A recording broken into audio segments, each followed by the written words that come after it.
Avez-vous déjà réfléchi au fait que toutes les bénédictions ne sont pas forcément un signe d'approbation divine?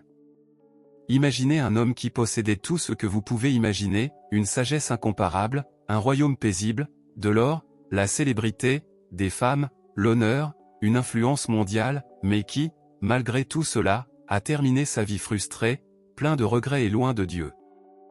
Cet homme, c'était Salomon. Et vous savez ce qui est le plus effrayant? Il a bien commencé. Très bien.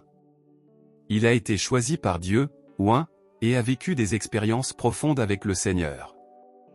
Mais en chemin, il s'est égaré.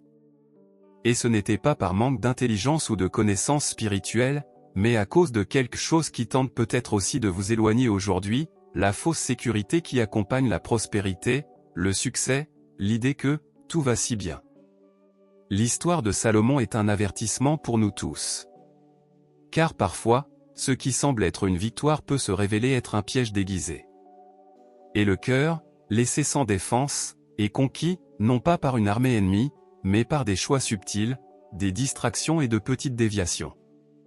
Alors, restez avec moi dans cette vidéo, car nous allons explorer les erreurs qui ont conduit Salomon loin de la présence de Dieu et au plus bas niveau spirituel. Vous verrez que cette histoire ne concerne pas seulement un roi séculaire. Elle me concerne. Elle vous concerne.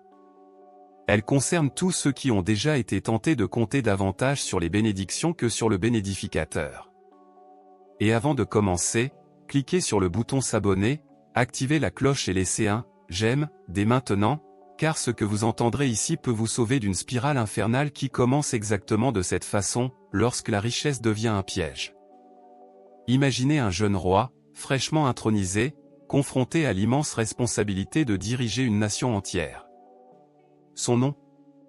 Salomon.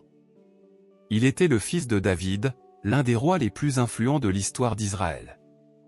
Le poids de cet héritage était immense. Maintenant, réfléchissez, que demanderiez-vous si vous aviez la possibilité de faire une seule requête à Dieu?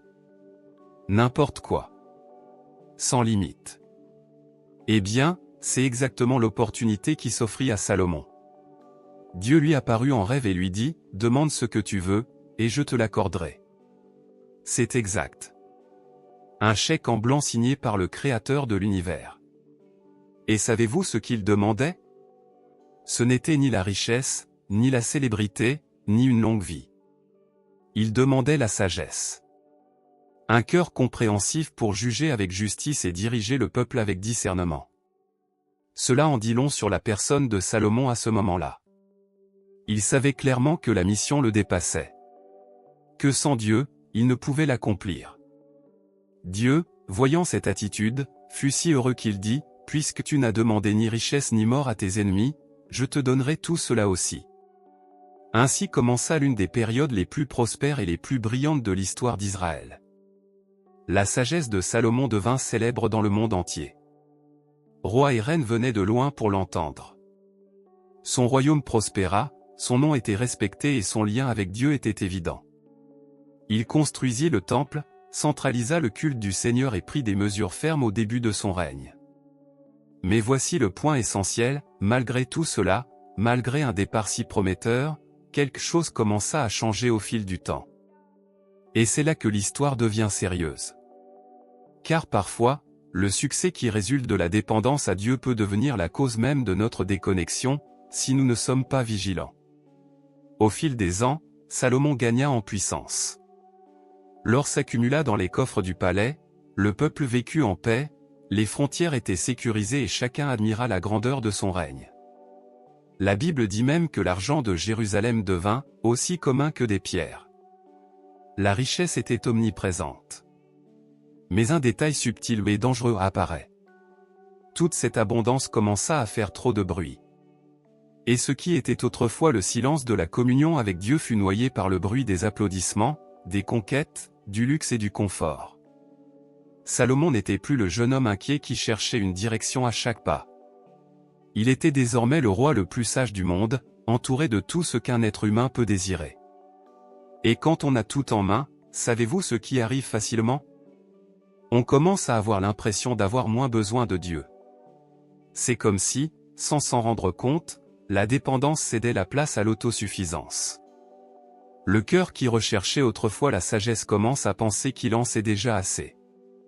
La prière se fait plus rare. L'écoute s'affaiblit. Et Dieu, qui était autrefois au centre, commence à se sentir comme un simple détail. C'est ce qui commença à se produire avec Salomon. Rien de scandaleux au début. Juste une subtile distanciation. Un ajustement par-ci, une distraction par-là. Et, petit à petit, la relation avec Dieu est passée au second plan. Ce qui était autrefois une priorité est devenu une option. Cette partie de l'histoire est un avertissement silencieux. Car parfois, la plus grande épreuve pour notre foi n'est pas la vallée, mais le sommet. Quand tout va bien, quand rien ne semble manquer, c'est là que nous risquons d'oublier celui qui nous a mis là. Salomon n'est pas tombé d'un coup. Il s'est progressivement perdu. Et cette déconnexion a marqué le début de son déclin. Imaginons la scène, Salomon est à son apogée. Son règne est le plus stable de l'histoire d'Israël. Il est respecté, possède des richesses incalculables, des armées puissantes, et son nom est connu même dans d'autres nations. La reine de Saba, par exemple, a traversé le désert juste pour vérifier si sa renommée était bien réelle et elle en est ressortie impressionnée. Autrement dit, il a réussi. Humainement parlant, il était imbattable. Mais spirituellement, les fissures avaient déjà commencé à apparaître. Et l'une des plus importantes résidait dans ses choix relationnels et politiques. À cette époque, les alliances entre royaumes ne se concluaient pas par des poignées de main ou des traités signés. Elles se scellaient par des mariages. Un roi mariait sa fille à un autre roi en signe de paix et d'engagement. Et Salomon, qui était extrêmement intelligent, l'a vite compris. Mais il a poussé la stratégie trop loin. Trop loin. Il s'est mis à épouser des femmes de partout, égyptiennes, moabites, ammonites, sidoniennes, hittites, des peuples que Dieu avait explicitement avertis de ne pas se mêler à Israël. Ce n'était pas une question de xénophobie ou de préjugés culturels. Le problème était d'ordre spirituel. Ces femmes apportaient avec elles leurs coutumes, leurs valeurs et, surtout, leur Dieu. Et c'est là que les choses ont commencé à se dégrader. Au début, il s'est peut-être dit, pas de problème. Je continue à adorer le Seigneur, mais je les laisse adorer à leur manière. Chacun sa foi. Cela semble être de la tolérance, cela semble respectueux, mais en pratique, ce fut le début de l'idolâtrie. Ces femmes commencèrent à réclamer des autels à leurs dieux. Et Salomon, passionné, permissif, ou peut-être par opportunisme politique, obéit. D'abord, il les laissa les construire. Puis, il commença lui-même à participer à ces cultes. Et puis, la tolérance devint pratique. L'exception devint routine. La déviance devint habitude. Il est douloureux de réaliser cela, l'homme le plus sage du monde, qui avait commencé par la crainte de Dieu et consacré des années à la construction du temple, érigeait maintenant des lieux sacrés pour Moloch, un dieu à qui l'on sacrifiait des enfants. Imaginez le contraste?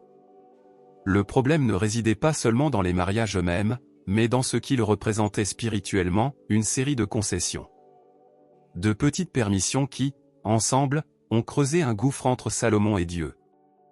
Et voici une réflexion, combien de fois, dans notre vie quotidienne, faisons-nous de petites concessions? Rien qui ne semble sérieux au premier abord. Une relation qui ne se construit pas, un partenariat qui nous oblige à mettre de côté certains principes, un choix fait par commodité plutôt que par conviction. Le cœur commence à se diviser, et nous essayons d'équilibrer la foi avec ce qui plaît à la chair, jusqu'au jour où nous réalisons que nous sommes plus éloignés de Dieu que nous ne l'imaginions. C'est exactement ce qui est arrivé à Salomon. Il n'est pas tombé du jour au lendemain. Il s'est éloigné petit à petit. Et les mariages ont été le chemin par lequel cette séparation a progressé.